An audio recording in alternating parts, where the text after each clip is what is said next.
You're listening to Broadening My Horizons on Paris Underground Radio. For more great content, please visit parisundergroundradio.com. Hello, and welcome to Abroadening My Horizons on Paris Underground Radio.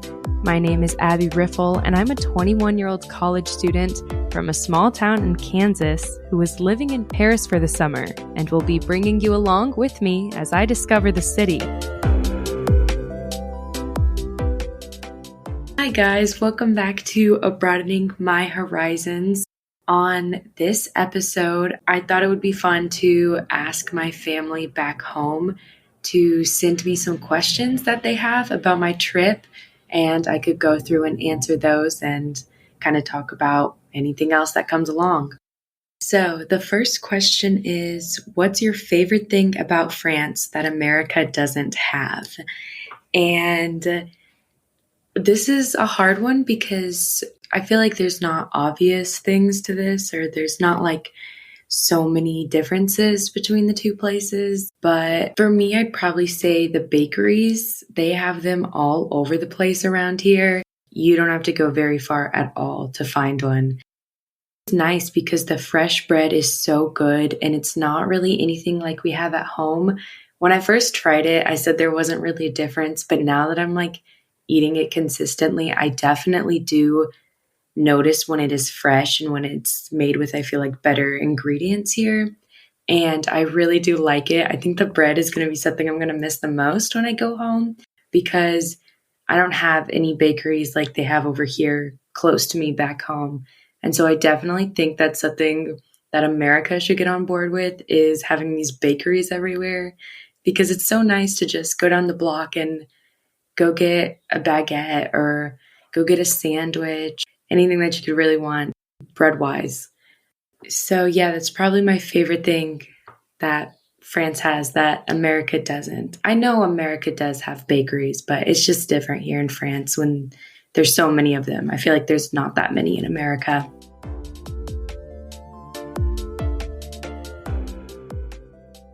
The next question is, how is Paris different than you thought it would be? I think my answer is it's different in the way that it's really not that different, if that makes sense. I think when I was thinking of Paris before I got here, I was thinking of this entirely other world where everything is just completely different than America and I'm completely out of place. And while there have been moments where I have felt out of place and it has felt very different, I'd say for the most part, it's a lot like just any other city. I think I said in an earlier podcast that it surprised me how much everything just looked like it did in America. You know, it's not like there are these big neon signs that flash and say, "You are in France now." I'd honestly just say it's more of gentle reminders when you see things that America doesn't have, like the bakeries I just mentioned. Then you'll remember, oh yeah, I am in France. I mean, besides the famous attractions, those obviously tell you that you're in France. Yeah, I honestly do think it can be really easy to forget that you're over here. And honestly, sometimes when I'm walking down the street, I will forget that I'm in France or that I'm not in America.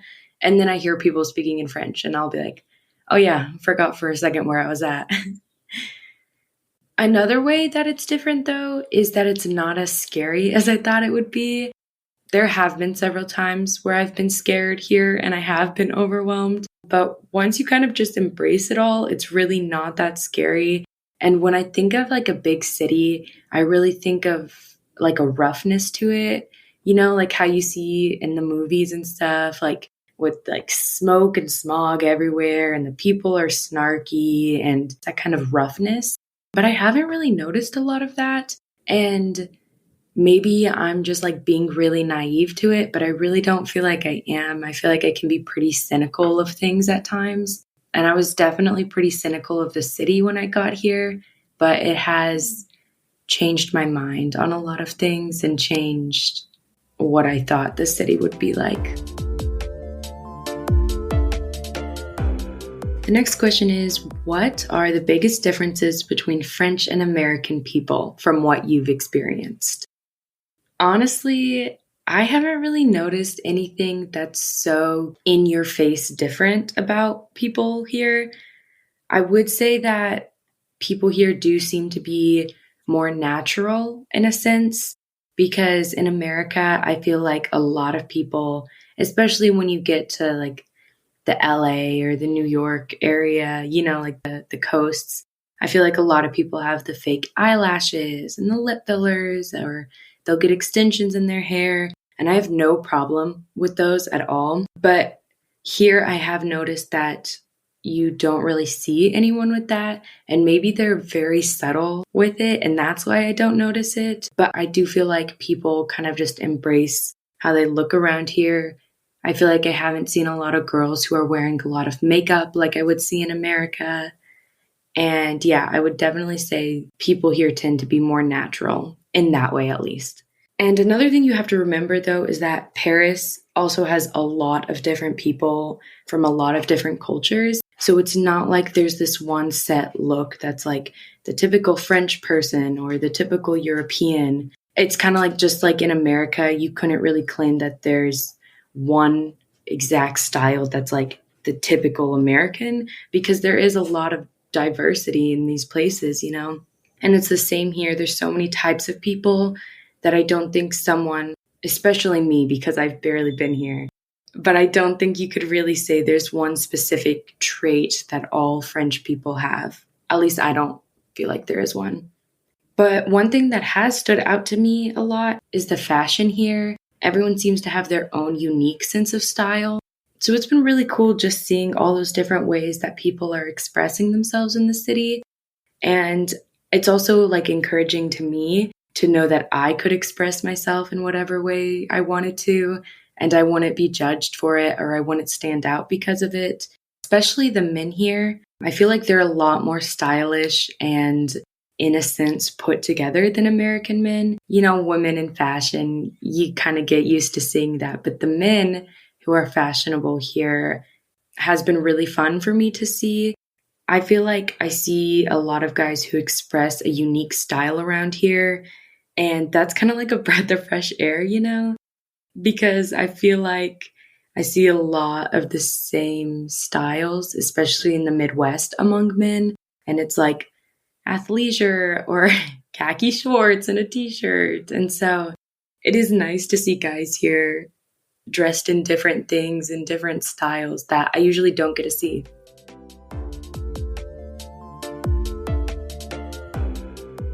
The next question is, what are things you stopped doing in France because it made you feel out of place? And the first thing I immediately thought of was putting my phone in my back pocket. But that isn't because I feel out of place. It's because if I do that, I'm kind of setting myself up to get my phone stolen. So I had to break that habit hard and fast when I got over here, because I want to keep my phone. But more seriously, the people here are a lot less expressive, I'd say, which I have found to be kind of difficult. And I don't even really consider myself to be that expressive of a person, but compared to the people here, I do sometimes feel like I'm a lot. Because back home, I like to be a little silly when I'm out in public. Like, I don't know, cracking jokes, or if I heard music playing in a store, I'd probably dance to it a little bit. Yeah, I think people that are in my life would definitely describe me as a little bit dramatic at times, maybe a little theatrical, definitely a little loud. But being here, I have had to tone it back so much, because I feel like if I was like that here, I don't think that would be very appreciated. So I went to Disneyland Paris this past weekend, and I remember thinking, I feel like I can really be an American here, because I could act a lot goofier than I normally do. No pun intended there. But it was nice to watch the parade with the bubbles and the music, and I got to jump around and dance and shout a little bit, because I definitely feel like I haven't really had any place to do that here. And it's not like I'm super outgoing when I am out in public, but I do kind of like to just do goofier things, subtle goofier things in public.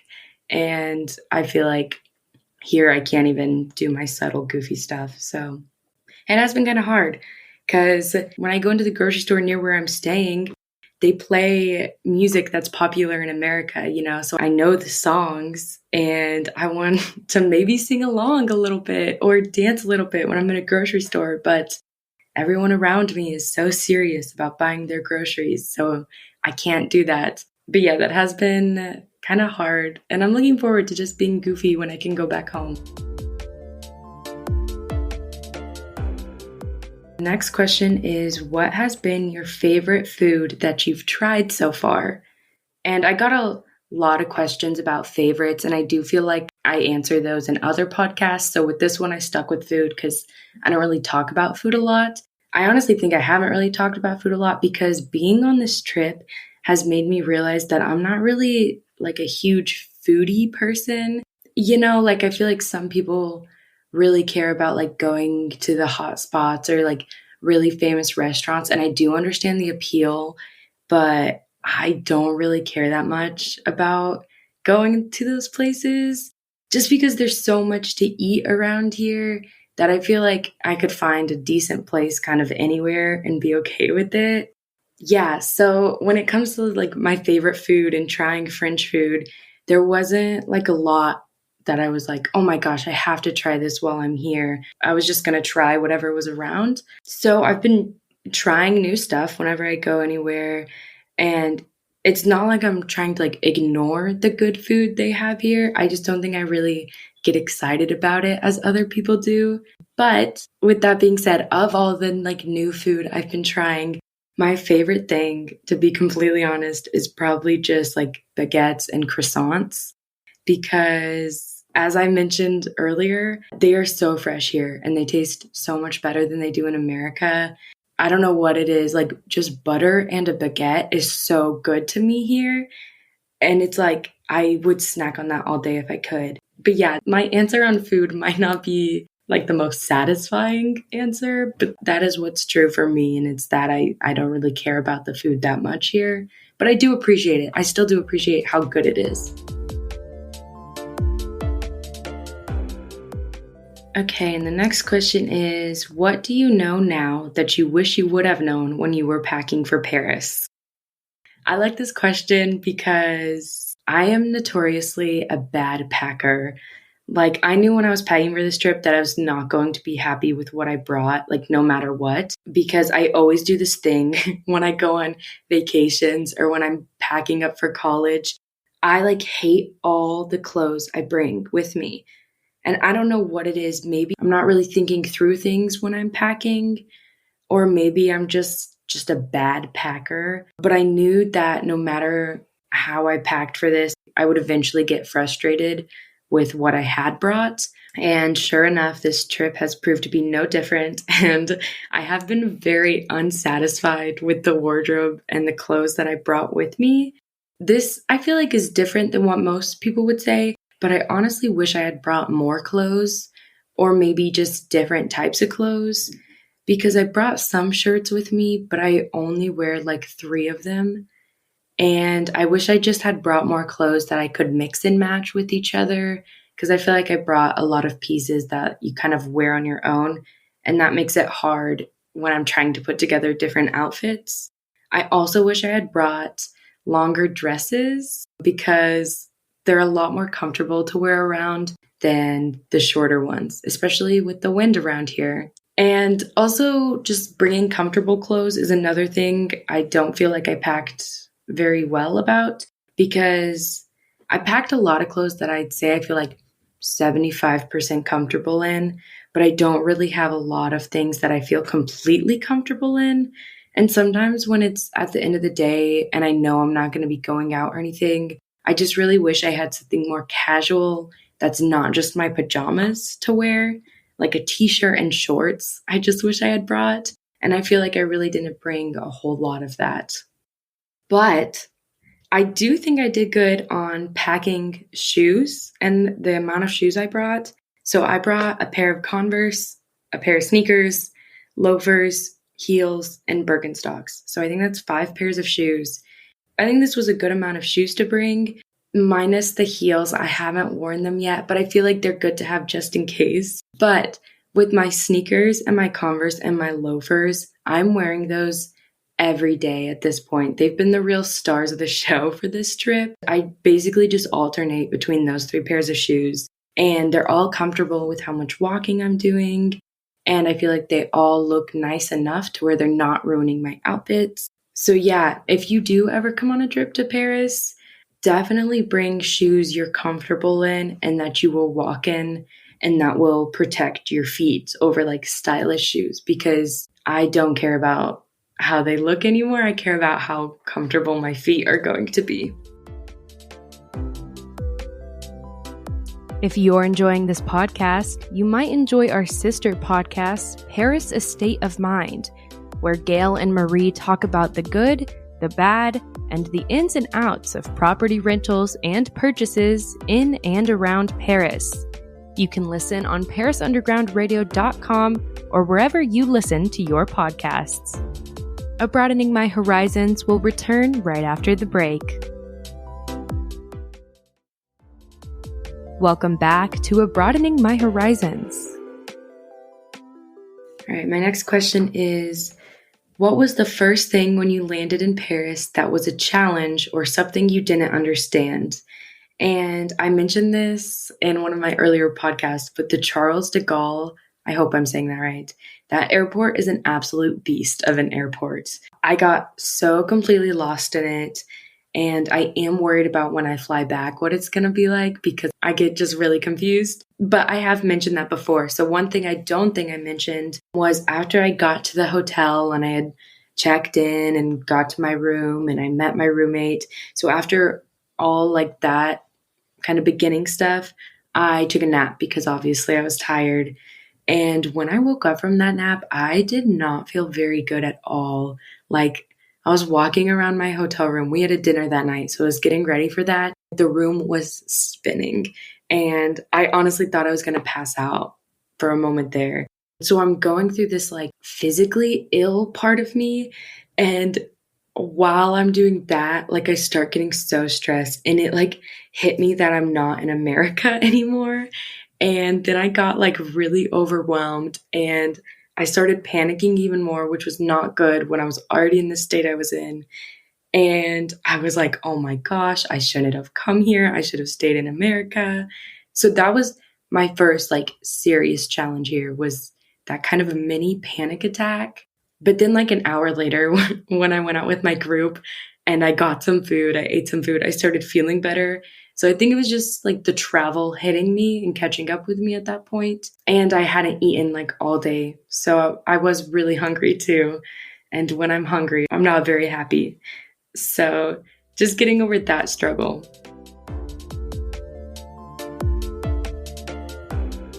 My last question is, if you only had 3 days in Paris, what would you do? This is one of my favorite questions that I got. And I'm sure that people who live in Paris or know the area very well are probably going to disagree with some of these things. But these are some of the things that I've done that I really enjoyed. And I feel like if you were only in Paris for 3 days, this might kind of catch you up with all the main things to do. But for the first day, I would say go see like all the big sites and main attractions. Go get those out of the way.